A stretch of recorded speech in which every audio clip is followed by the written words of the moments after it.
Minha filha, se você está me ouvindo agora, preciso que entenda que o que vou contar não é apenas uma história. É um grito de alerta que pode salvar sua vida ou a vida de alguém que você ama. Em dezembro de 2005, numa noite sufocante de Recife, Pernambuco, eu deveria ter morrido. 22 facadas, 22. Cada uma delas foi um pedaço da minha alma que se despedaçou junto com a minha carne. Mas também foi um pedaço de força que eu não sabia que existia dentro de mim. Hoje, aos 63 anos, carrego no meu corpo as marcas de uma guerra que durou 2 anos e meio e que quase terminou com a minha vida sendo arrancada pelas mãos de quem jurava me amar. Você que está me escutando, seja muito bem-vinda à minha casa, ao meu coração aberto. Estou aqui porque acredito que contar minha história pode impedir que outras mulheres passem pelo inferno que eu passei. Cada palavra que eu falo agora é um pedaço do meu peito que se abre para que você possa enxergar os sinais que eu não consegui ver a tempo. E se você está passando por algo parecido, quero que saiba que não está sozinha, que existe saída, que é possível sobreviver mesmo quando tudo parece perdido. Meu nome é Fernanda, tenho 2 filhos que são a razão pela qual eu luto todos os dias para estar aqui. Antes de conhecer aquele homem que quase destruiu minha vida, eu era uma mulher independente. Trabalhava como auxiliar administrativa numa empresa de materiais de construção no centro do Recife. Tinha minha casa própria, meus amigos, minha rotina. Aos 35 anos, depois de um casamento que durou 9 anos e terminou de forma amigável, eu estava reconstruindo minha vida, curtindo minha liberdade, saindo com as amigas, focada em criar meus meninos da melhor forma possível. A violência não chegou na minha vida de uma hora para outra, minha filha. Ela foi se infiltrando devagarzinho, como uma doença silenciosa que vai tomando conta do seu corpo sem que você perceba.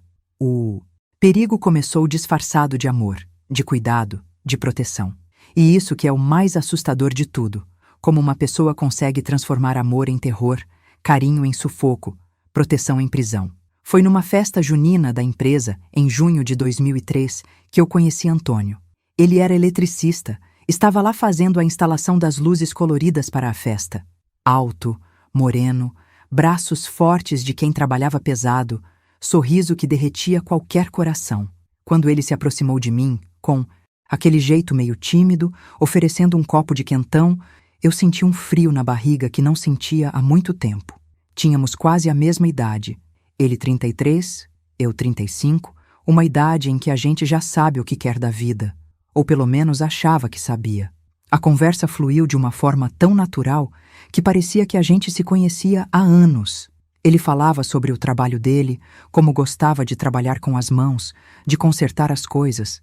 Contava histórias engraçadas dos lugares onde havia trabalhado, me fazia rir de um jeito que eu não ria há tempos. Naquela época, em 2003, não existia celular como hoje, então ele anotou meu telefone fixo num pedaço de papel amassado que tirou do bolso da camisa. Quando ele ligou 3 dias depois, meu coração disparou só de ouvir a voz dele do outro lado da linha.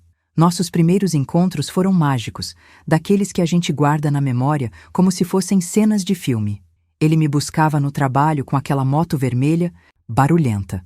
E a gente ia para os lugares mais simples, uma lanchonete na beira do rio, o parquinho onde levávamos as crianças para brincar, a pracinha perto de casa onde ficávamos conversando até tarde. Antônio parecia ser exatamente o que eu precisava. Carinhoso, atencioso, trabalhador, alguém que entendia a responsabilidade de ser mãe. Durante os primeiros 6 meses, ele foi o namorado perfeito. Chegava em casa sempre com algum presentinho para os meninos. Um carrinho, um doce, uma revista em quadrinhos. Tratava meus filhos como se fossem seus próprios filhos, brincava com eles, ajudava nas tarefas escolares. Minha mãe, que sempre foi muito desconfiada com os homens que eu namorava, chegou a me dizer que finalmente eu havia encontrado alguém bom. Meus filhos gostavam dele, meus amigos aprovavam, tudo parecia estar se encaixando perfeitamente. Ele contava que havia sido casado por 4 anos, que a ex-esposa havia o traído e fugido com outro homem, levando a filha dele embora. Falava com uma dor no olhar que me partia o coração. Dizia que nunca havia conseguido superar aquela traição, que eu era a primeira pessoa em quem ele voltava a confiar de verdade. Essa história me tocou profundamente, despertou em mim aquela vontade de cuidar, de mostrar para ele que nem todas as mulheres eram iguais, que comigo ele estava seguro. O primeiro sinal de que algo estava errado apareceu de uma forma tão sutil que eu nem percebi na hora. Estávamos numa festa de aniversário da minha cunhada e eu estava conversando com um primo que não via há anos.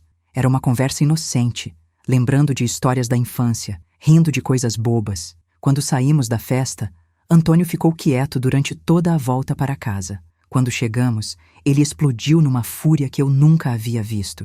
Gritou que eu havia passado a festa toda flertando com meu primo, que eu havia o humilhado na frente da minha família, que eu era igual a todas as outras mulheres, falsa e traiçoeira. Eu fiquei completamente perdida, tentando explicar que não havia acontecido nada demais, que era apenas meu primo, que a conversa era sobre família. Mas quanto mais eu tentava explicar, mais ele se irritava. Foi quando ele fez algo que me gelou por completo. Ele segurou meu braço com tanta força que deixou marcas roxas e falou bem baixinho, com uma voz que eu nunca havia escutado. Se você me fizer de palhaço de novo, você vai ver o que acontece. Naquele momento, minha filha, era como se uma porta tivesse se aberto para um lugar escuro que eu nem sabia que existia. Mas sabe o que aconteceu? No dia seguinte, ele apareceu na minha casa com um buquê de flores, chorando, me pedindo desculpas, dizendo que estava com medo de me perder, que não sabia o que havia dado nele. Falou que nunca havia amado uma mulher como me amava, que a ex-esposa havia destruído a capacidade dele de confiar, mas que comigo ele queria ser diferente. E eu, coitada de mim, acreditei. Abracei aquele homem, consolei ele, disse que entendia a dor dele, que íamos superar juntos. Não sabia que estava alimentando um monstro que ia crescer dentro da nossa relação, até quase me destruir completamente. Depois daquele primeiro episódio de ciúme descontrolado, nossa relação nunca mais foi a mesma. Era como se ele tivesse testado até onde podia ir e descoberto que eu estava disposta a perdoar, a entender, a justificar seus comportamentos. E foi exatamente isso que ele precisava para começar a me destruir aos pouquinhos, com a paciência de quem sabia que tinha tempo para executar seu plano macabro. As próximas semanas foram de lua de mel forçada. Antônio se tornou ainda mais atencioso, mais carinhoso, mais presente. Trazia flores todos os dias, ligava várias vezes durante o expediente para saber como eu estava, chegava em casa com surpresas para as crianças. Era como se ele estivesse compensando aquela explosão de raiva, me convencendo de que havia sido apenas um momento de fraqueza que nunca mais se repetiria. Mas a verdade, minha filha, é que ele estava estudando minha rotina, mapeando minha vida, identificando todas as pessoas que faziam parte do meu círculo social. Durante aquelas semanas de comportamento exemplar, ele absorveu informações sobre meus amigos, minha família, meus colegas de trabalho, meus vizinhos. Descobriu quem eram as pessoas que poderiam me influenciar contra ele. Quem eram aqueles que poderiam me dar apoio se eu precisasse fugir. O segundo episódio aconteceu cerca de um mês depois. Era uma quinta-feira à noite. Eu havia chegado do trabalho um pouco mais tarde porque tive que resolver uns problemas com a folha de pagamento. Quando entrei em casa, encontrei Antônio sentado no sofá com uma expressão sombria no rosto. As crianças estavam no quarto, fazendo a tarefa de casa, e o silêncio da sala era tão pesado que dava para cortar com uma faca. Sem nem me dar tempo de explicar o atraso, ele começou a me interrogar como se fosse um delegado de polícia. Queria saber exatamente onde eu havia estado, com quem havia falado, por que havia demorado tanto. Quando eu disse que havia ficado resolvendo questões do trabalho, ele riu de uma forma sarcástica e cruel que me arrepiou toda. Falou que eu estava mentindo, que com certeza havia encontrado algum homem, que ele não era bobo de acreditar nessas desculpas esfarrapadas. A discussão foi escalando de tom, e pela primeira vez eu vi aquele homem que eu amava se transformar em algo irreconhecível. Os olhos dele ficaram completamente negros, as veias do pescoço saltaram, e ele começou a andar de um lado para o outro da sala como um animal enjaulado. Gritava que todas as mulheres eram iguais, que eu era uma mentirosa como a ex-esposa dele, que ele havia sido idiota de confiar em mim novamente. Foi quando ele fez algo que me marcou para sempre. Pegou o telefone fixo da mesa e arremessou na parede com tanta força que se despedaçou em 1000 pedaços. O barulho foi tão alto que as crianças saíram correndo do quarto, assustadas, perguntando o que estava acontecendo. E ali, na frente dos meus filhos, aquele homem que havia se transformado num estranho perigoso me apontou o dedo e gritou que a culpa de tudo era minha, que eu havia provocado aquela situação. Ver o medo nos olhos dos meus meninos foi como levar um soco no estômago. Eles se agarraram nas minhas pernas, tremendo, olhando para Antônio com um terror que nunca haviam sentido antes. Naquele momento, minha instinto de mãe falou mais alto do que qualquer sentimento que eu pudesse ter por ele. Peguei as crianças no colo e disse para ele sair da minha casa imediatamente, mas Antônio não saiu. Em vez disso, ele se aproximou de mim com aquele olhar gelado e falou numa voz baixa e ameaçadora que se eu ousasse expulsá-lo da casa, ele faria questão de contar para todo mundo que tipo de mulher eu realmente era. Disse que tinha formas de destruir minha reputação no trabalho, que podia inventar histórias sobre mim que me fariam perder meu emprego e minha dignidade. Fiquei paralisada com aquelas ameaças. Em 2003, minha filha, uma mulher separada com 2 filhos, não tinha muitas opções. Eu dependia daquele emprego para sustentar minha família. Não podia me dar ao luxo de criar inimizades ou de ter minha imagem manchada. A sociedade já olhava para mulheres como eu com desconfiança, e eu sabia que qualquer boato poderia destruir tudo que eu havia construído com tanto esforço. Então eu cedi. Acalmei as crianças, limpei os cacos do telefone quebrado e nós 3 dormimos naquela noite fingindo que não havia acontecido nada demais. Mas dentro do meu peito, alguma coisa havia mudado para sempre. Era como se uma semente de medo tivesse sido plantada e começado a crescer, ocupando cada vez mais espaço dentro do meu coração. No dia seguinte, Antônio apareceu novamente com flores e pedidos de desculpa. Mas dessa vez, junto com a culpa e o arrependimento, vieram também as promessas de mudança e, principalmente, as chantagens emocionais. Ele disse que estava passando por um momento muito difícil no trabalho, que estava com problemas financeiros, que a pressão estava fazendo ele perder o controle. Falou que se eu o abandonasse naquele momento, ele não saberia como seguir em frente, que eu era a única coisa boa que havia sobrado na vida dele. E sabe o que é mais terrível, minha filha? Eu acreditei de novo, porque quando você ama uma pessoa, você quer ver o melhor nela. Você quer acreditar que aqueles momentos de escuridão são exceções, não a regra. Você se convence de que pode ajudar, que pode curar, que pode salvar aquela pessoa do próprio demônio interno. Foi assim que ele começou a me isolar. Primeiro, sugeriu que eu não precisava sair tanto com as amigas, que seria melhor passarmos mais tempo juntos, construindo nossa relação. Depois, começou a reclamar da minha família, dizendo que minha mãe se intrometia demais na nossa vida, que meus irmãos não o respeitavam, que era melhor mantermos distância para evitar conflitos. Aos poucos, fui percebendo que minha vida social estava diminuindo drasticamente. As amigas pararam de me convidar para as saídas porque eu sempre arrumava uma desculpa para não ir. A família começou a me visitar menos porque Antônio sempre criava um clima tenso quando eles apareciam. Meus colegas de trabalho notaram que eu estava mais quieta, mais reservada, mas eu justificava dizendo que estava apenas focada na relação e na família. O isolamento é uma das armas mais poderosas do agressor, porque quando você não tem mais ninguém para conversar, para desabafar, para pedir opinião, você fica completamente dependente da versão da realidade que ele te apresenta. E a versão dele sempre era a mesma. Eu era o problema. Eu era quem provocava as brigas. Eu era quem não sabia valorizar o amor que ele tinha por mim. Durante esse período, que durou cerca de 6 meses, Antônio foi me moldando como se eu fosse um pedaço de argila nas mãos dele. Controlava a forma como eu me vestia, dizendo que certas roupas eram muito chamativas e que eu estava querendo chamar a atenção de outros homens. Controlava o dinheiro, sugerindo que seria mais prático se ele cuidasse das contas da casa, já que entendia mais de finanças. Controlava até mesmo a forma como eu educava meus filhos, criticando meus métodos e impondo regras que ele achava mais adequadas.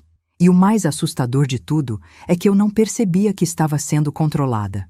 Achava que ele estava sendo cuidadoso, protetor, que estava tentando me ajudar a ser uma pessoa melhor. Cada mudança era apresentada como uma sugestão carinhosa, como um conselho de quem me amava e queria o melhor para mim. Eu não conseguia enxergar o padrão, não conseguia ver que estava sendo lentamente destruída por dentro. A violência física ainda não havia começado, mas a violência psicológica já havia tomado conta de cada aspecto da minha vida.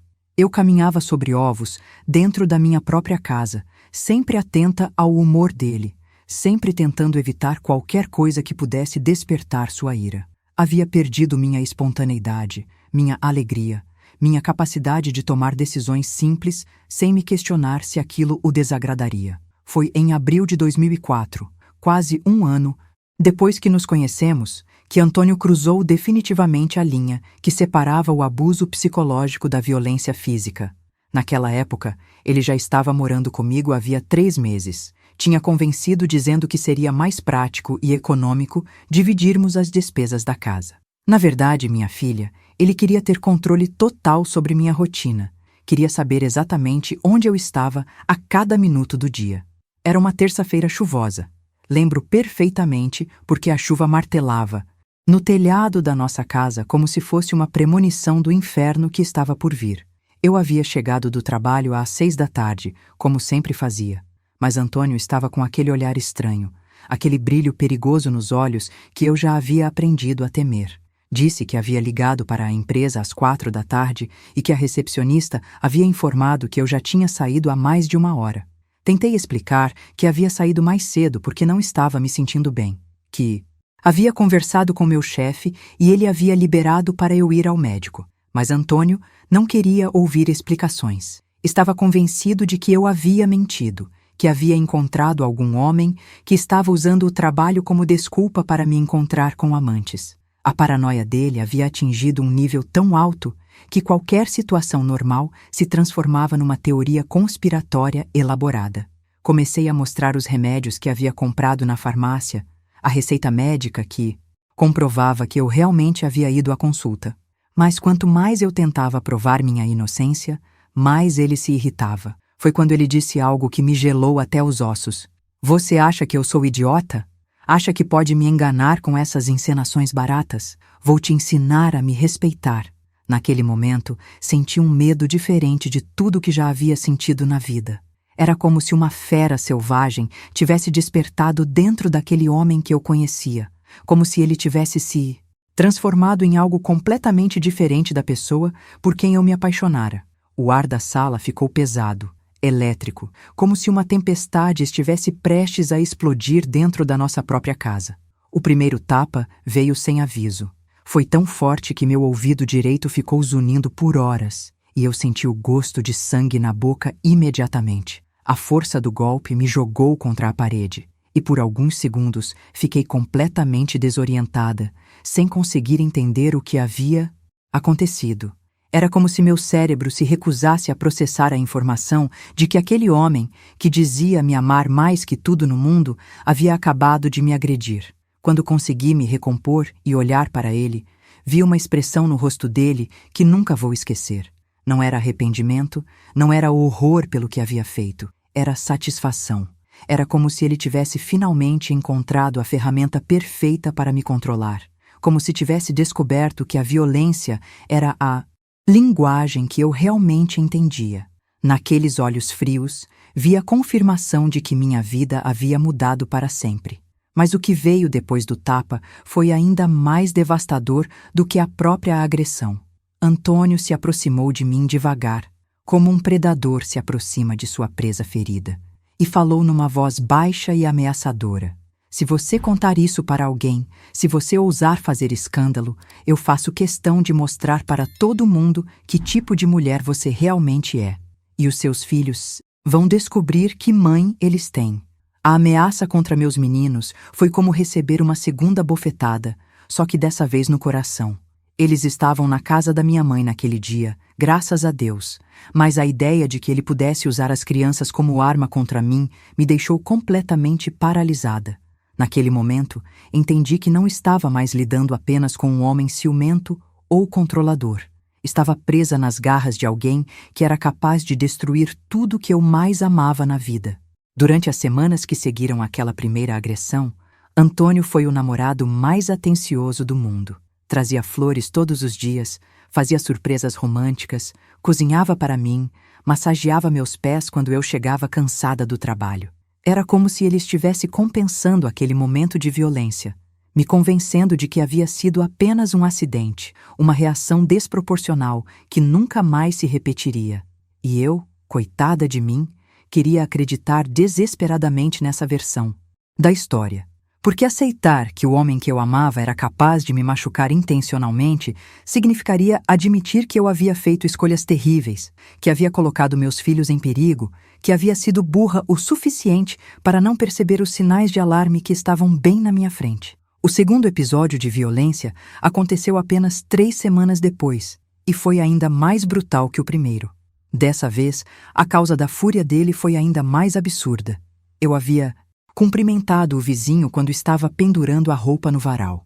Apenas um bom dia educado se transformou, na cabeça distorcida dele, numa prova irrefutável de que eu estava interessada em outros homens. Quando confrontei sobre o absurdo daquela acusação, quando tentei fazer ele enxergar que estava sendo completamente irracional, Antônio perdeu o controle de uma forma ainda mais violenta.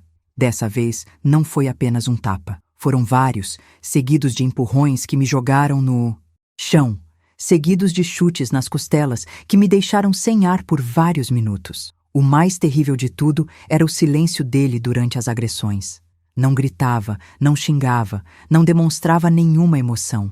Batia em mim com a mesma frieza com que alguém conserta um equipamento defeituoso, como se eu fosse apenas um objeto que precisava ser ajustado para funcionar da forma que ele queria. Depois daquela segunda surra, fiquei 3 dias sem conseguir me levantar da cama direito.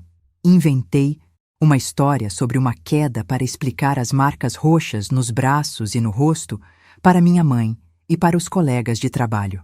Mentia com tanta naturalidade que comecei a acreditar nas minhas próprias mentiras, criando uma realidade paralela, onde Antônio era apenas um namorado preocupado cuidando de mim durante minha recuperação. Foi nessa época que percebi que estava perdendo completamente o contato com quem eu realmente era. A Fernanda alegre, independente, decidida, havia sido substituída por uma mulher assombrada que vivia com medo constante, que pesava cada palavra antes de falar, que havia aprendido a ler as expressões faciais dele como se fosse questão de vida ou morte. Meus filhos começaram a perceber que algo estava errado. Meu filho mais velho, que na época tinha 12 anos, chegou a me perguntar por que eu estava sempre triste, por que não ríamos mais como antes. Minha filha, de apenas 8 anos, desenvolveu o hábito de se esconder no quarto quando Antônio chegava em casa, mesmo sem nunca ter presenciado diretamente nenhuma agressão. A terceira vez que ele me agrediu foi quando entendi definitivamente que estava presa numa armadilha que se fechava cada vez mais ao meu redor.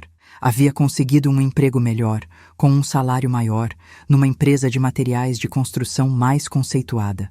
Quando contei a boa notícia para ele, esperando que ficasse feliz pela nossa melhoria financeira, vi aquela expressão familiar de raiva cruzar o rosto dele. Ele não ficou feliz. Ficou furioso. Disse que eu estava querendo ganhar mais dinheiro para ter independência, para poder largá-lo quando quisesse. Acusou-me de estar planejando nossa separação, de estar tramando pelas minhas costas. Na cabeça distorcida dele, meu sucesso profissional era uma ameaça direta ao controle que exercia sobre minha vida. Naquela noite, a surra foi tão violenta que desmaiei. Quando acordei, estava no chão da cozinha, com o rosto inchado e uma dor nas costelas que mal me deixava respirar. Antônio estava sentado na mesa, fumando um cigarro, olhando para mim com aquela expressão fria e calculista.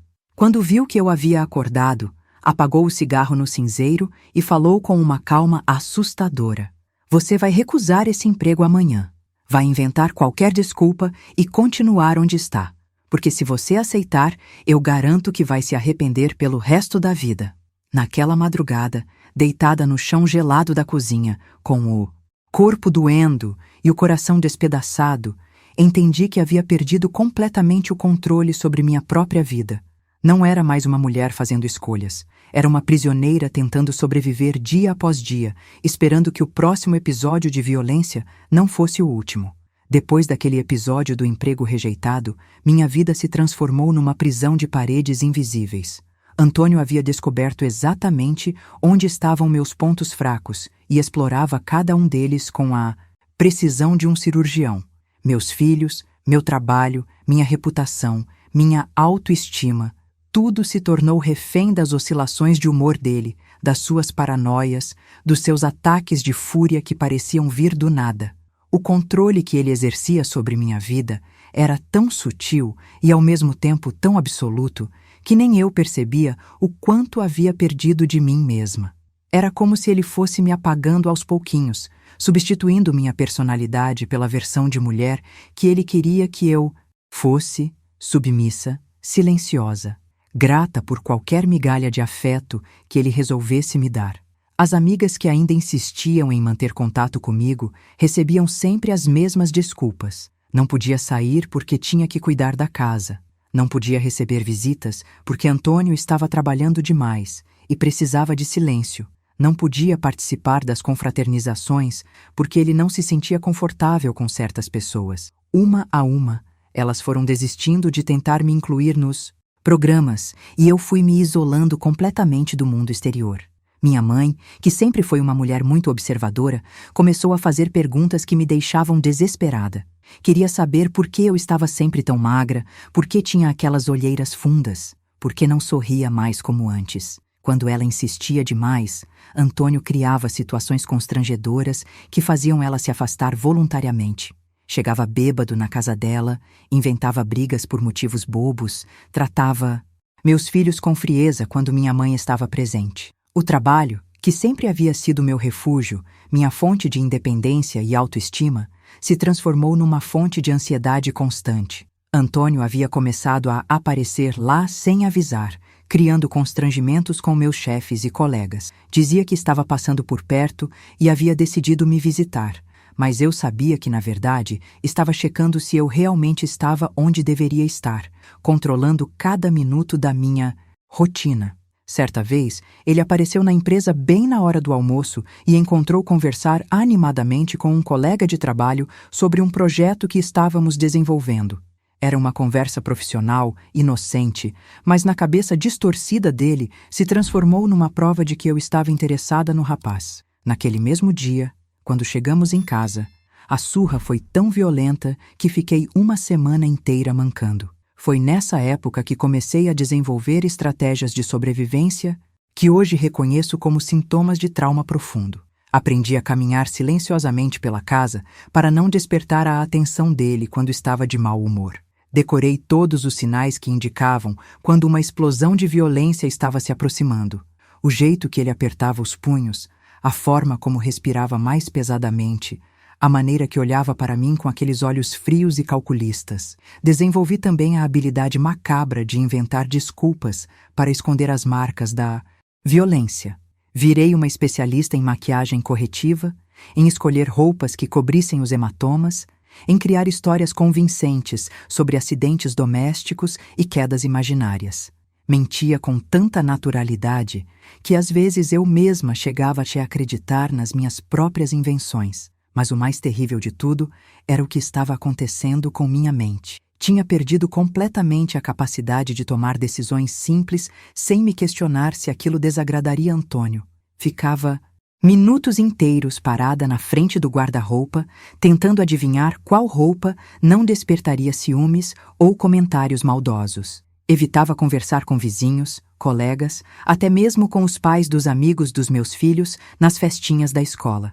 A paranoia dele havia se tornado tão intensa que qualquer interação social que eu tivesse era interpretada como uma ameaça ao relacionamento. Se o entregador de gás fosse simpático demais, eu levava bronca. Se o farmacêutico fosse prestativo, era porque estava interessado em mim. Se um motorista de ônibus fosse educado, era porque eu havia dado algum sinal de que estava disponível. Essa constante vigilância e desconfiança começaram a afetar até mesmo minha relação com meus filhos. Antônio havia começado a criticar a forma como eu os educava, sugerindo que eu era muito permissiva, que não sabia impor limites. Gradualmente, foi assumindo o papel de pai autoritário, criando regras rígidas que as crianças eram obrigadas a seguir quando ele estava em casa. Meus meninos, que antes eram alegres e espontâneos, se tornaram crianças silenciosas e tensas. O mais velho desenvolveu problemas na escola. Começou a brigar com os colegas, suas notas caíram drasticamente e os professores pediam reuniões constantes para discutir seu comportamento agressivo. A mais nova se tornou uma criança excessivamente quieta, que passava horas no quarto brincando sozinha, evitando fazer barulho ou chamar atenção.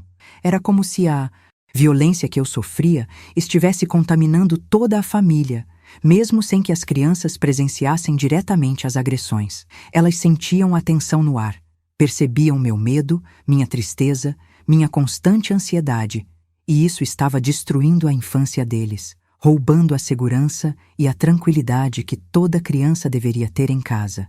E se essa mensagem ressoou com você até aqui e quiser apoiar para que ela chegue a outras pessoas que também estão no limite, clique em Valeu demais. Esse gesto pequeno ajuda a manter viva essa missão de levar luz a quem já perdeu a esperança. Gratidão imensa. Em outubro de 2005, cerca de 2 anos depois que ele havia entrado na minha vida, tive uma crise de pânico no trabalho que me fez perceber o quanto eu estava destruída por dentro. Era uma manhã normal. Eu estava organizando uns papéis quando de repente senti como se o mundo estivesse desabando ao meu redor.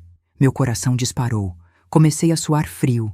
Minhas mãos tremiam descontroladamente e eu não conseguia respirar direito. A ambulância foi chamada e no hospital descobri que não tinha nada errado com meu coração.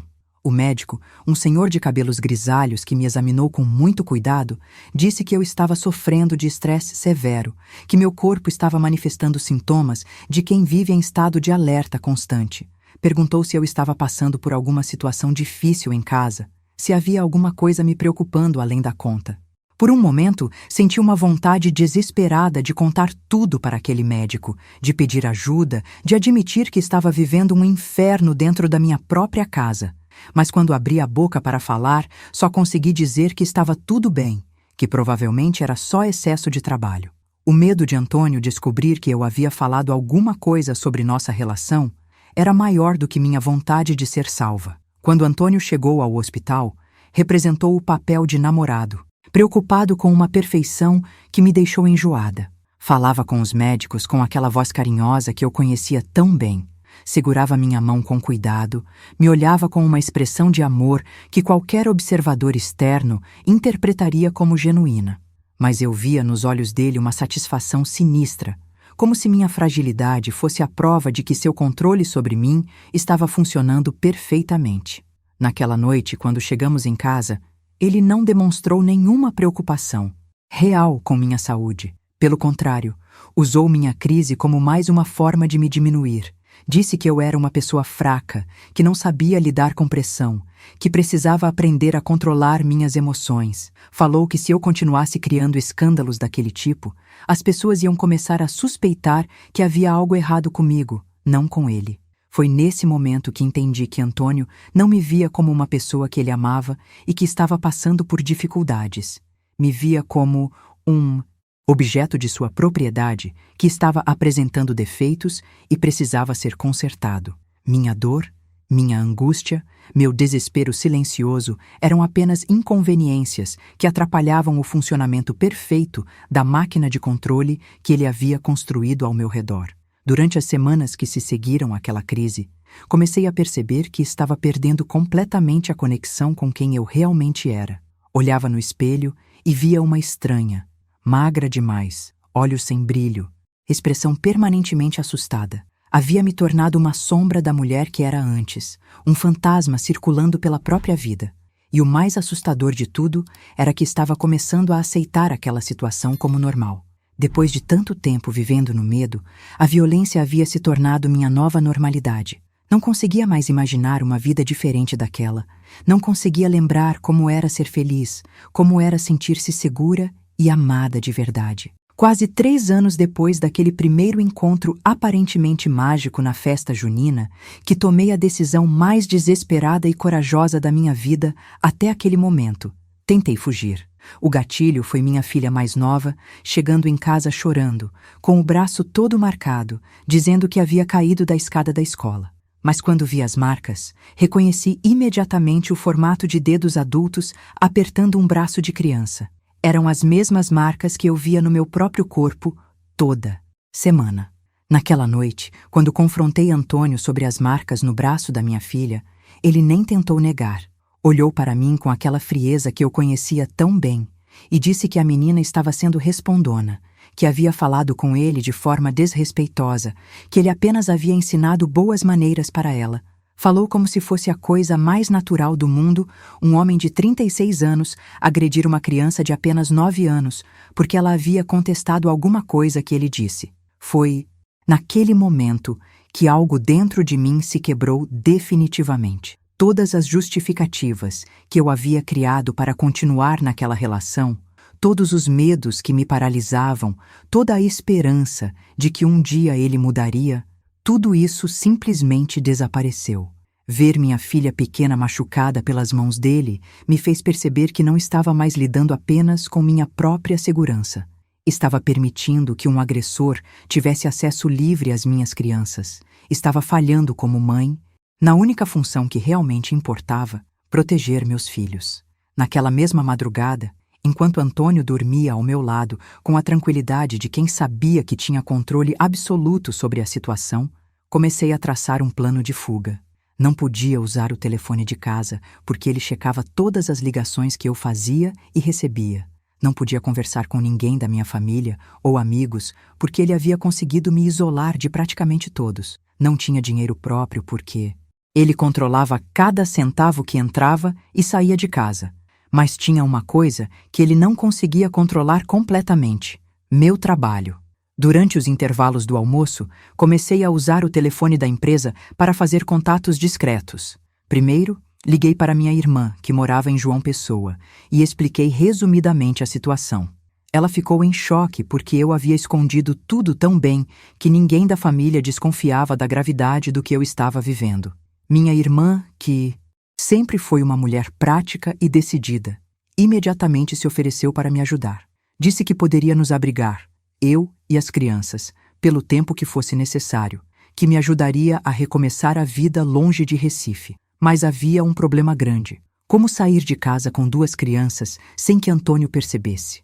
Ele controlava todos os nossos movimentos, sabia nossos horários, conhecia nossa rotina melhor do que nós mesmos. Foi então que elaborei um plano que dependia de uma mentira, muito bem construída, e de uma coragem que eu não sabia que ainda existia dentro de mim.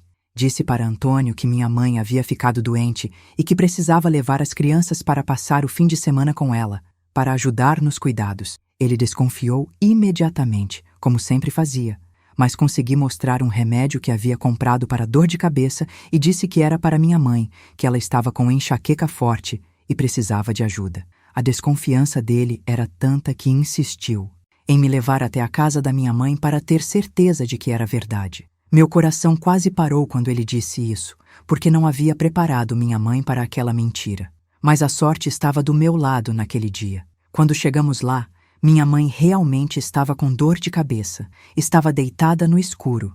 E quando Antônio viu a situação, acreditou na história. Ele foi embora depois de me dar várias instruções sobre como eu deveria me comportar, que horário deveria voltar, que não poderia sair de casa da minha mãe por nenhum motivo. Assim que ouvi o barulho da moto dele se afastando, contei tudo para minha mãe. Ela ficou em estado de choque, chorando, se culpando por não ter percebido o que estava acontecendo. Mas não tínhamos tempo para lamentações. Precisávamos agir rápido. Minha mãe ligou imediatamente para minha irmã, confirmou que íamos mesmo para João Pessoa e começamos a organizar a fuga. As crianças não entendiam muito bem o que estava acontecendo, achavam que era apenas uma viagem para visitar a tia. Eu não quis assustá-las, explicando a verdadeira gravidade da situação. Apenas disse que íamos passar uns dias fora e que seria divertido. Na segunda-feira de manhã, em vez de ir trabalhar, peguei um ônibus para João Pessoa com meus filhos e 2 malas pequenas com o essencial. Deixei um bilhete para Antônio explicando que estava terminando o relacionamento, que não aguentava mais a violência, que ia refazer minha vida longe dele. Pedi para minha mãe entregar o bilhete apenas no final da tarde, para que tivéssemos algumas horas de vantagem antes dele descobrir onde estávamos. A viagem de ônibus foi um misto de alívio e terror.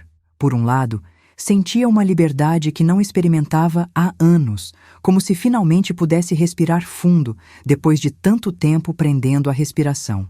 Por outro lado, estava apavorada com a reação dele quando descobrisse nossa fuga, com as ameaças que ele certamente faria, com a forma como tentaria nos encontrar.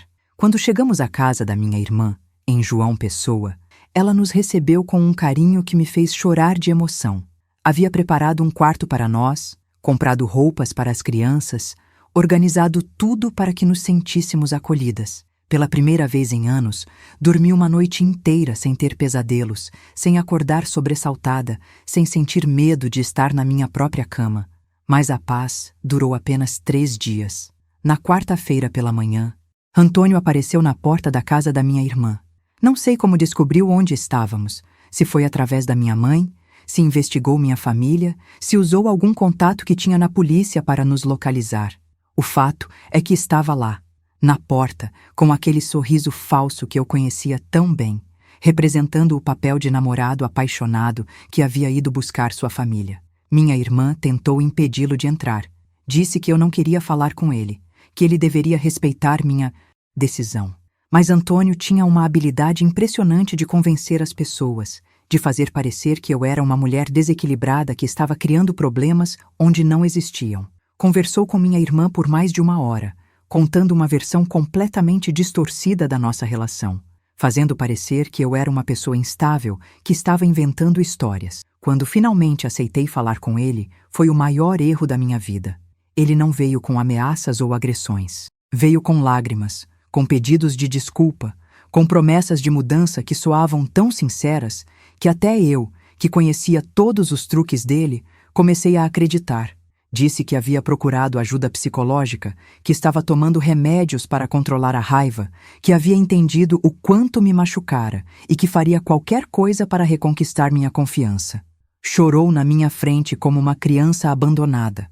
Falou da infância difícil que havia tido, da rejeição da família religiosa, da ex-esposa que havia destruído sua capacidade de confiar nas pessoas. Disse que eu era a única coisa boa que havia restado na vida dele, que sem mim e as crianças ele não sabia como continuar vivendo. Ameaçou se matar se eu não voltasse. Disse que não conseguiria suportar a dor de me perder. E eu, que ainda tinha sentimentos por aquele homem, que ainda guardava lembranças dos momentos bons que havíamos vivido juntos, que ainda acreditava na possibilidade de que as pessoas pudessem mudar, cometi o erro fatal de dar mais uma chance para ele. Convenci a mim mesma de que talvez a separação temporária tivesse sido o choque de realidade que ele precisava, que finalmente havia entendido a gravidade dos seus atos. Voltamos para Recife numa sexta-feira de dezembro. Durante as primeiras 2 semanas, Antônio foi realmente uma pessoa diferente. Carinhoso, atencioso, respeitoso, presente. Tratava as crianças com cuidado, me ajudava nas tarefas da casa, trazia flores, organizava programas em família. Era como se tivéssemos voltado no tempo para aqueles primeiros meses de relacionamento, quando tudo parecia perfeito e cheio de possibilidades.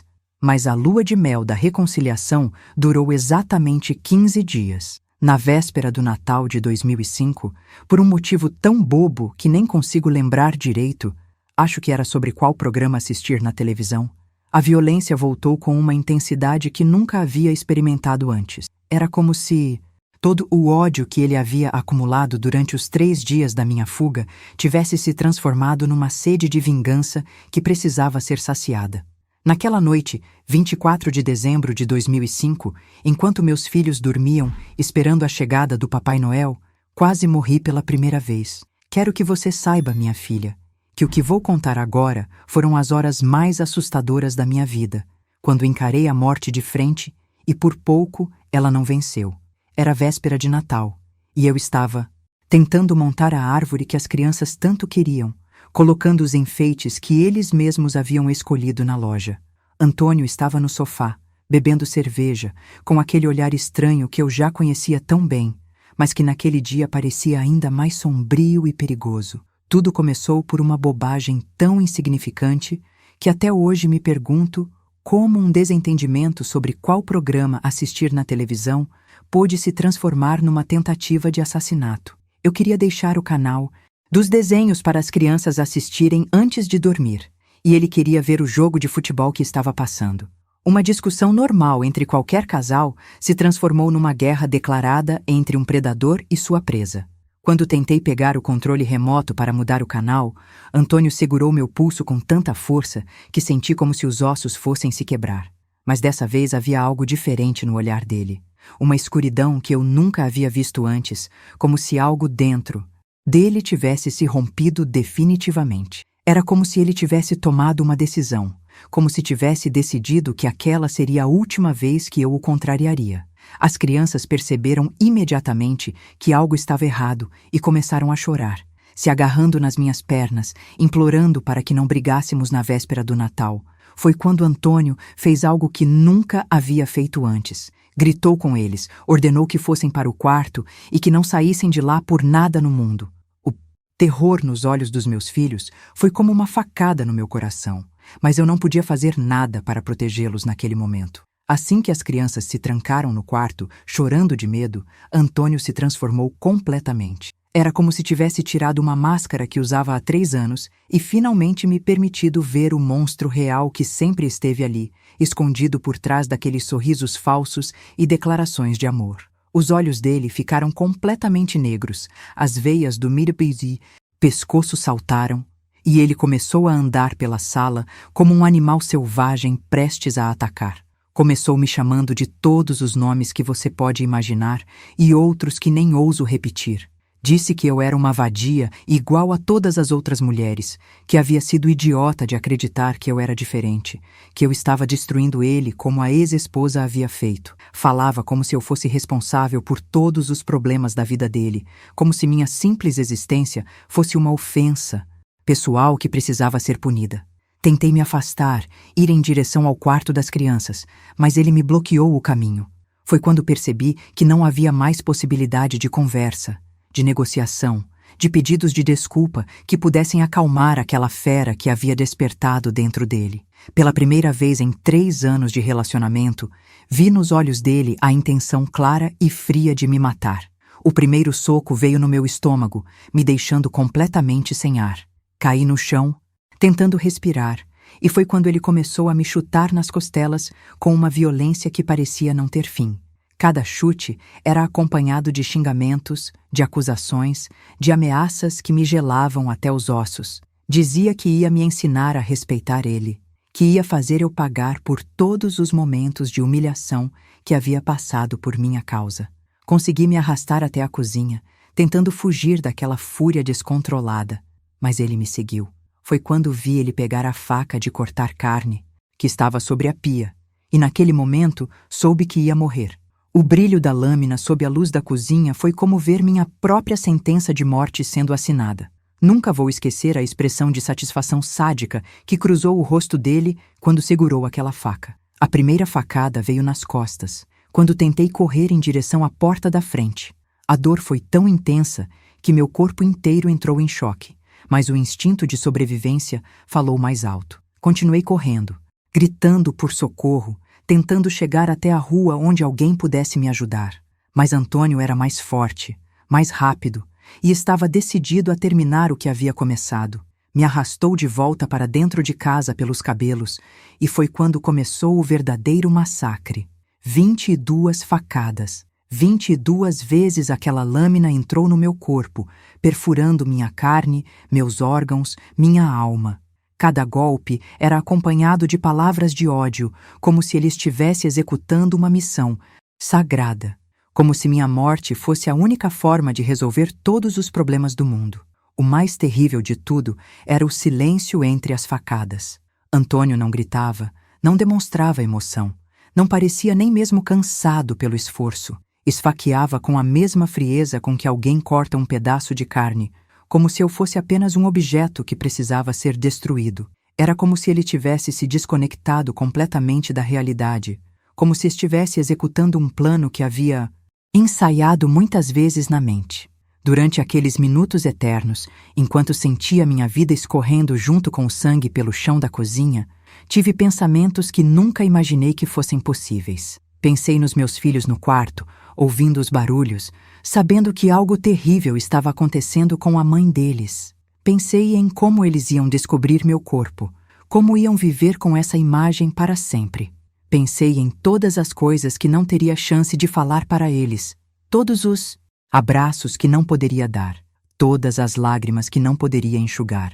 Mas também senti uma raiva que nunca havia experimentado antes. Uma fúria contra mim mesma por ter permitido que aquela situação chegasse àquele ponto, por ter colocado meus filhos em perigo, por ter acreditado nas mentiras e promessas de um homem que nunca me amou de verdade. E principalmente uma raiva contra ele, contra aquele covarde que estava tentando me matar porque não conseguia lidar com seus próprios demônios internos. Foi essa raiva que me salvou. Em meio àquele mar de dor e desespero, encontrei forças que não sabia que existiam dentro de mim. Quando Antônio se afastou por um segundo para contemplar sua obra destruidora, consegui me arrastar até a porta da frente. Minha visão estava embaçada. Meu corpo não obedecia mais aos comandos do cérebro, mas algo dentro de mim se recusava a morrer naquela cozinha. Consegui chegar até a calçada, deixando um rastro de sangue pelo chão da casa. Gritei por socorro com o pouco de voz que ainda me restava, e foi quando uma vizinha, Dona Conceição, ouviu meus gritos desesperados. Ela era uma senhora de quase 70 anos que morava sozinha na casa ao lado, e quando me viu naquele estado, começou a gritar também, pedindo ajuda, ligando para a emergência. Se você chegou até aqui me ouvindo, se sentiu no seu coração que essa mensagem pode ajudar outras mulheres que estão vivendo o mesmo inferno que eu vivi, me dê essa força. É assim que conseguimos salvar vidas. É assim que transformamos dor em proteção para outras pessoas. Se você sentir no coração, aperte no Valeu Demais para apoiar essa missão de espalhar luz onde só existe escuridão. Antônio, quando viu que eu havia conseguido chegar até a rua, que vizinhos estavam se aproximando, que logo a polícia chegaria, fugiu. Simplesmente desapareceu na escuridão da noite, me deixando ali, morrendo no chão frio da calçada, enquanto Dona Conceição segurava minha mão e me implorava para não fechar os olhos. Ela repetia sem parar que a ambulância estava chegando, que eu ia ficar bem, que meus filhos precisavam de mim. Os paramédicos chegaram em menos de 10 minutos, mas para mim pareceram horas eternas. Durante todo esse tempo, flutuei entre a consciência e a inconsciência, entre a vida e a morte, enquanto meu corpo lutava para manter funcionando os órgãos que haviam sido perfurados por aquela faca assassina. Era como se minha alma estivesse decidindo se queria continuar habitando um corpo tão destroçado ou se seria mais fácil simplesmente partir. Na ambulância, enquanto os profissionais lutavam para me manter viva, ouvi um deles falar no rádio que era um caso grave, que a vítima havia perdido muito sangue, que precisavam preparar o centro cirúrgico porque seria uma cirurgia complexa e demorada. Naquele momento, entendi que estava realmente entre a vida e a morte, que as próximas horas iriam determinar se meus filhos teriam uma mãe para criá-los ou se cresceriam órfãos por causa da violência de um homem que deveria ter me protegido. Foi durante essa corrida contra o tempo que tomei a decisão mais importante da minha vida. Decidi lutar. Decidi que não ia permitir que aquele monstro tivesse a satisfação de me matar, que meus filhos não iam crescer pensando que a mãe deles foi fraca demais para sobreviver. Decidi que ia viver para contar essa história, para alertar outras mulheres, para garantir que Antônio pagasse por tudo que havia feito. Passei 5 dias internada na UTI do Hospital da Restauração, em Recife, flutuando entre a vida e a morte como uma folha ao vento. Durante esses 5 dias, minha família viveu o inferno de não saber se eu acordaria, se conseguiria falar novamente, se meu corpo conseguiria se recuperar dos danos internos causados por aquelas 22 facadas. Meus filhos ficaram na casa da minha mãe, sem entender direito o que estava acontecendo, apenas sabendo que a mamãe estava muito machucada e que precisavam rezar muito para que eu ficasse bem. Quando finalmente abri os olhos e consegui falar, a primeira coisa que perguntei foi pelos meus meninos. Queria saber se eles estavam seguros, se Antônio não havia tentado fazer mal a eles também, se minha família estava protegendo as crianças. O medo de que ele voltasse para se vingar através dos meus filhos me consumia mais do que a dor física de todas as cirurgias que eu havia enfrentado. A médica que cuidou de mim, doutora Helena, uma mulher de cabelos grisalhos e olhar compassivo, me explicou a gravidade do que havia acontecido. Das 22 facadas, 5 haviam perfurado órgãos vitais. Uma havia passado a apenas 2 centímetros do meu coração. Outra havia atingido o fígado, causando uma hemorragia interna que quase me matou na mesa de cirurgia. Os médicos haviam trabalhado durante 6 horas seguidas para me manter viva, suturando. Cada órgão perfurado, cada veia rompida, cada pedaço de carne destroçada. Ela me disse também que eu havia chegado ao hospital com apenas 30% do sangue que deveria ter no corpo. Se a vizinha não tivesse me encontrado quando encontrou, se a ambulância tivesse demorado mais 5 minutos, se os médicos não estivessem preparados para uma cirurgia de emergência daquela complexidade, eu não estaria ali conversando com ela. Havia sido literalmente um milagre eu ter sobrevivido. Mas sobreviver fisicamente foi apenas o primeiro passo de uma jornada longa e dolorosa que estava apenas começando. As marcas no meu corpo eram visíveis, mas as marcas na minha alma eram ainda mais profundas e devastadoras. Acordava todas as noites gritando, revivendo aqueles momentos de terror, sentindo novamente a lâmina da faca perfurando minha carne. Tinha ataques de pânico sempre que ouvia barulhos inesperados, sempre que alguém se aproximava de mim de forma brusca. Durante as 2 semanas que fiquei internada, recebi a visita de uma delegada da Delegacia da Mulher, delegada Márcia, uma mulher forte e determinada que havia dedicado sua carreira a combater a violência contra as mulheres. Ela veio registrar minha ocorrência, coletar meu depoimento e principalmente me informar que Antônio estava sendo procurado pela polícia como suspeito de tentativa de feminicídio. A palavra feminicídio era nova para mim naquela época. A delegada me explicou que significava o assassinato de uma mulher pelo fato de ela ser mulher, motivado por ódio, desprezo ou sentimento de propriedade sobre o corpo feminino. Me disse que meu caso se enquadrava perfeitamente nessa definição, já que Antônio havia tentado me matar porque não aceitava perder o controle que exercia sobre minha vida. Fazer aquele depoimento foi uma das coisas mais difíceis que já fiz na vida. Tive que reviver cada momento daquele relacionamento abusivo, desde os primeiros sinais de violência, até a noite em que quase morri.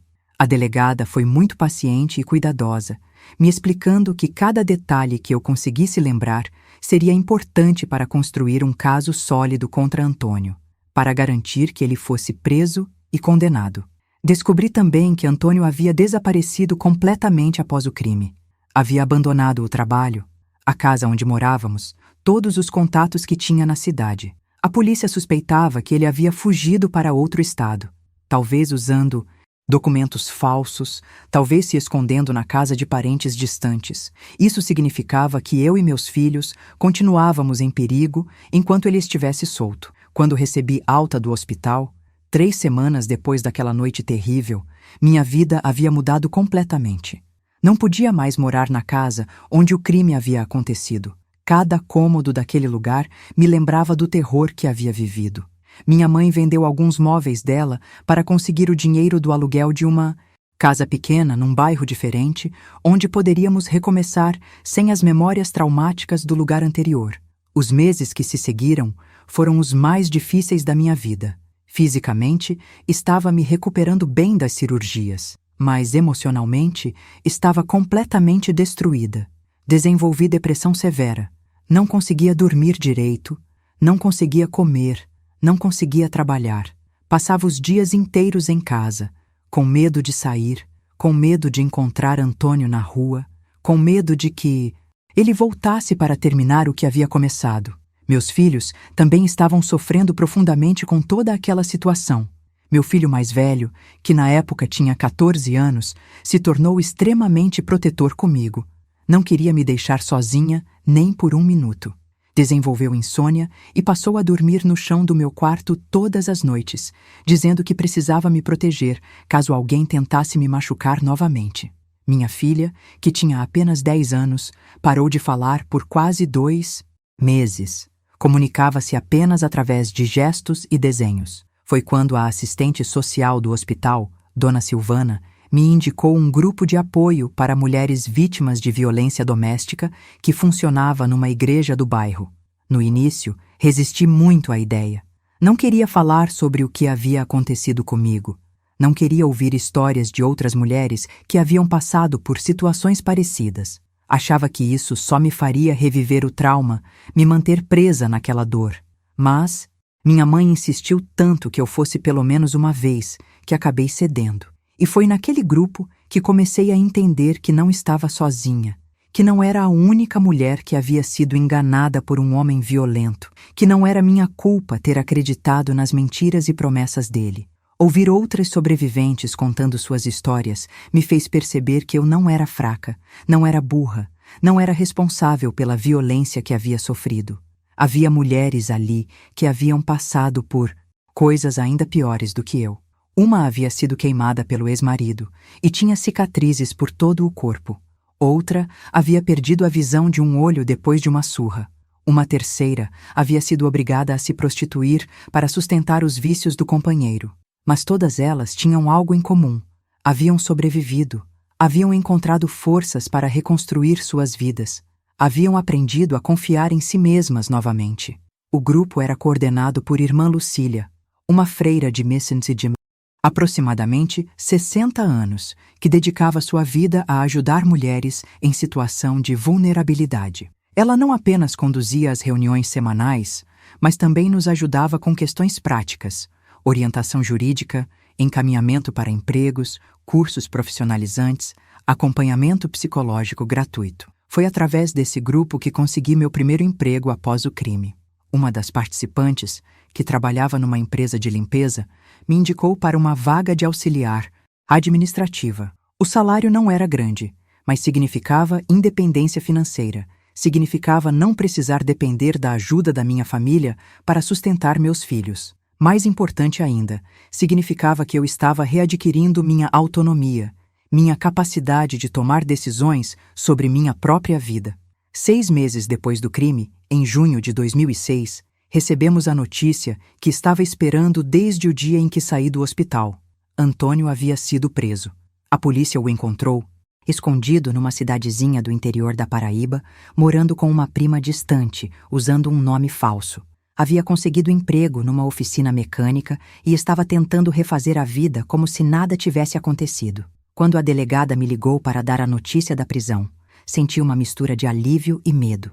Alívio porque finalmente poderia dormir tranquila, sabendo que ele não ia aparecer na minha porta no meio da noite. Medo porque sabia que teríamos que enfrentar um julgamento, que eu teria que vê-lo novamente, que teria que contar toda aquela história horrível na frente de juízes, advogados e talvez até da família dele.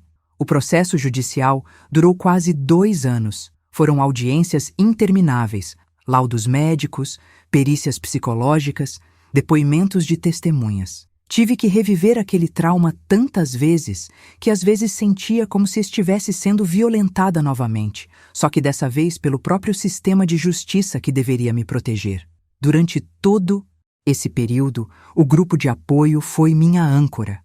Sempre que eu me sentia fraca demais para continuar enfrentando o processo, sempre que a vontade de desistir de tudo batia forte, eram aquelas mulheres corajosas que me lembravam da importância de lutar não apenas por mim, mas por todas as outras que ainda estavam presas em relacionamentos violentos. Irmã Lucília sempre dizia que cada mulher que conseguia denunciar seu agressor, que conseguia vê-lo condenado, estava abrindo caminho para que outras tivessem coragem de fazer a mesma coisa, que nossa luta individual se transformava numa luta coletiva, numa mensagem de esperança para mulheres que ainda não haviam encontrado forças para pedir ajuda.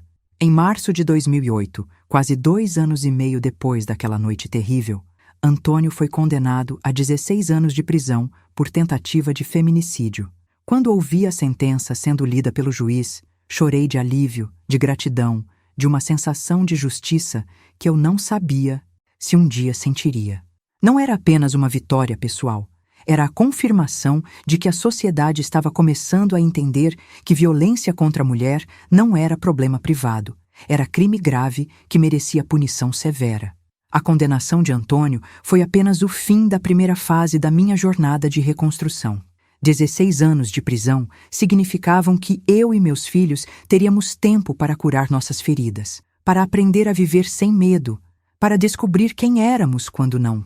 Estávamos mais sob a sombra daquele homem terrível, mas também significava que eu tinha uma responsabilidade enorme nas minhas mãos. Usar minha experiência para ajudar outras mulheres que estavam passando pelo mesmo inferno que eu havia vivido.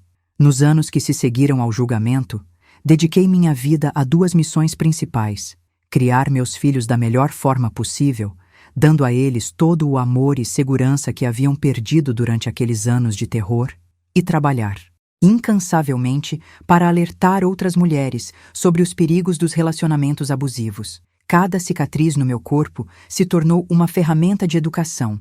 Cada pesadelo que ainda me visitava se transformou em combustível para continuar lutando. Meu filho mais velho, que havia se tornado tão protetor durante minha recuperação, levou anos para conseguir confiar novamente em figuras masculinas. Desenvolveu uma desconfiança profunda de qualquer homem que se aproximasse de mim, reagindo com agressividade sempre que algum colega de trabalho ou amigo da família demonstrava interesse romântico. Precisamos fazer terapia familiar durante quase 3 anos para que ele entendesse que nem todos os homens eram como Antônio, que existiam pessoas boas no mundo que não iriam nos machucar. Minha filha, que havia parado de falar durante minha recuperação no hospital, desenvolveu uma sensibilidade especial para detectar quando outras crianças estavam passando por problemas em casa. Na escola, se tornou a confidente de colegas que sofriam violência doméstica, e várias vezes me procurou pedindo ajuda para famílias que estava conhecendo através dos relatos das crianças. Era como se ela tivesse desenvolvido uma antena para perceber o sofrimento silencioso que muitas famílias escondem atrás de fachadas de normalidade. Em 2009, 1 ano depois da condenação, irmã Lucília me convidou para me tornar coordenadora voluntária do grupo de apoio que havia me salvado durante minha recuperação. A ideia me assustou no início.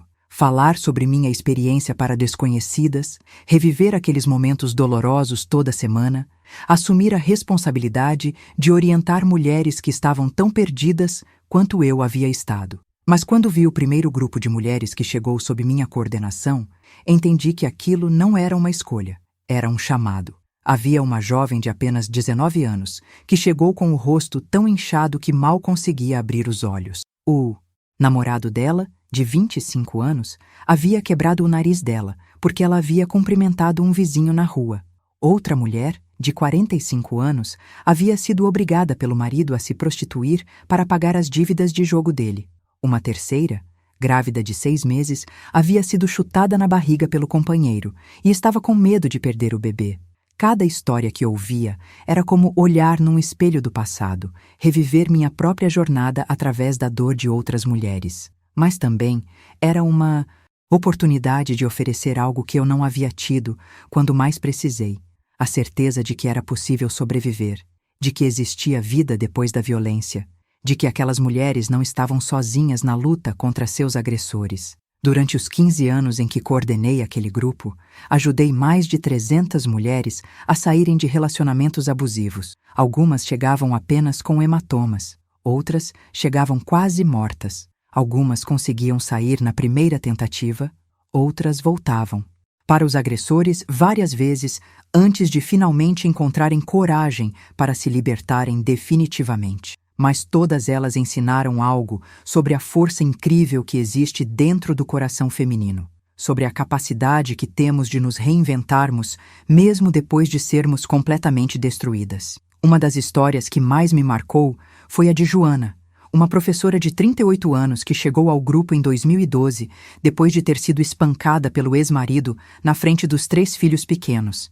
Ele havia quebrado o braço dela, fraturado 2 costelas e ameaçado matar as crianças se ela tentasse denunciá-lo. Joana estava tão apavorada que dormia todas as noites em casas diferentes, mudando de lugar constantemente para que ele não conseguisse encontrá-la. Trabalhamos juntas durante 2 anos inteiros.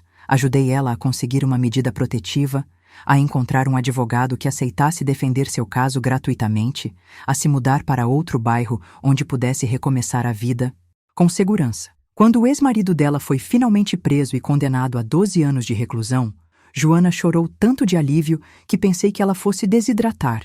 Era a primeira vez em anos que conseguia dormir uma noite inteira sem ter pesadelos. Hoje, Joana é advogada especializada em direitos das mulheres. Trabalha numa das principais organizações de combate à violência doméstica do Recife e já ajudou centenas de mulheres a conseguirem suas medidas protetivas. Ela sempre diz que foi o grupo de apoio que salvou não apenas sua vida, mas também a vida dos seus filhos, que hoje são adultos saudáveis e bem-sucedidos. Outra história que carrego no coração é a de Rosa, uma idosa de 67 anos que chegou ao grupo em 2015 depois de ter apanhado do próprio filho durante 20 anos. Ele havia se tornado dependente químico aos 30 anos e, desde então, agredia a mãe sempre que precisava de dinheiro para comprar drogas. Rosa havia desenvolvido uma forma de violência doméstica que poucos conhecem. A violência exercida pelos filhos contra os pais idosos, um tipo de abuso que cresce silenciosamente no Brasil sem que ninguém fale sobre isso. Rosa chegou ao grupo achando que era culpada pela situação, que havia falhado como mãe, que merecia ser agredida porque não havia conseguido criar o filho direito. Levei meses para conseguir fazer ela entender que violência nunca é culpa da vítima, independentemente da idade ou do grau de parentesco. Hoje, aos 75 anos, Rosa vive numa casa de repouso especializada em idosos que sofreram violência familiar, está fazendo tratamento psicológico e se tornou uma das principais defensoras dos direitos dos idosos na região. Em 2018, 10 anos depois que Antônio foi condenado, recebi um convite que mudou completamente o rumo da minha militância. O Tribunal de Justiça de Pernambuco me convidou para participar de uma campanha estadual de prevenção à violência doméstica, contando minha história em escolas, empresas, delegacias, postos de saúde. A ideia era usar meu testemunho como ferramenta educativa, mostrando para as pessoas que a violência doméstica pode acontecer com qualquer mulher, independentemente de classe social, nível de escolaridade ou profissão. Durante 5 anos, viajei por todo o estado de Pernambuco contando minha história. Falei para adolescentes que estavam começando a namorar, para mulheres casadas que estavam vivenciando os primeiros sinais de abuso, para profissionais de saúde que precisavam aprender a identificar vítimas de violência, para policiais que precisavam entender como abordar mulheres em situação de vulnerabilidade. Cada palestra que dava era um misto de dor e esperança. Dor, porque tinha que reviver aqueles momentos terríveis toda vez que contava minha história. Esperança porque via nos olhos da plateia que minha mensagem estava chegando, que outras mulheres estavam aprendendo a reconhecer os sinais de alerta que eu não consegui ver a tempo. Uma das palestras que mais me marcou foi numa escola de ensino médio em Caruaru. Depois que terminei de falar, uma menina de apenas 16 anos se aproximou de mim chorando e disse que estava namorando um rapaz que já havia levantado a mão para ela 2 vezes. Disse que depois de ouvir minha história, havia entendido que aquilo ia piorar, que precisava terminar o relacionamento antes que fosse tarde demais. 2 anos depois, essa mesma menina me procurou através das redes sociais para me agradecer. Havia terminado com o rapaz no dia seguinte à palestra, havia focado nos estudos e havia acabado de passar no vestibular para o curso de psicologia. Disse que queria se especializar em atendimento a mulheres vítimas de violência, que minha história havia mudado completamente o rumo da vida dela. Histórias como essa me fizeram entender que cada minuto de dor que eu sentia ao contar minha experiência valia a pena. Cada pesadelo que ainda me visitava, cada cicatriz que ainda doía nos dias frios, cada lembrança traumática que insistia em voltar, tudo isso se transformava em combustível para continuar lutando, para continuar alertando outras mulheres. Hoje, aos 63 anos, ainda coordeno grupos de apoio, ainda dou palestras, ainda recebo mensagens de mulheres do Brasil inteiro pedindo conselhos sobre como sair de relacionamentos abusivos. Minha casa se tornou um refúgio temporário para mulheres que precisam de um lugar seguro enquanto Organizam suas vidas longe dos agressores. Meus filhos, que hoje são adultos formados e independentes, me ajudam nesse trabalho, oferecendo apoio psicológico e jurídico para as mulheres que atendemos. Antônio ainda está preso, cumprindo sua pena de 16 anos. Às vezes me perguntam se eu sinto ódio dele, se ainda tenho medo de que ele saia da prisão e venha atrás de mim. A verdade é que aprendi a transformar o ódio em propósito, o medo em coragem, a dor em força para ajudar outras pessoas. Não desejo mal a ele, porque o ódio é um veneno que mata primeiro quem o sente. Mas também não o perdoo, porque perdoar não significa esquecer ou minimizar a gravidade do que ele fez. Perdoar significa se libertar do peso de carregar ressentimentos que só nos fazem mal. E eu me libertei há muito tempo. Minha missão na vida agora é clara e simples: usar minha experiência para salvar outras mulheres. Cada história que conto, cada conselho que dou, cada abraço que ofereço para uma mulher que está passando pelo inferno, tudo isso é minha forma de dar sentido ao sofrimento que vivi. É minha forma de transformar a pior experiência da minha vida na melhor contribuição que posso oferecer para o mundo.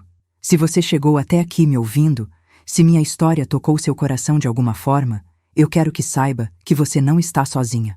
Se você está vivendo um relacionamento que te faz sentir medo, se você já foi agredida por alguém que diz te amar, se você conhece alguma mulher que está passando por isso, procure ajuda.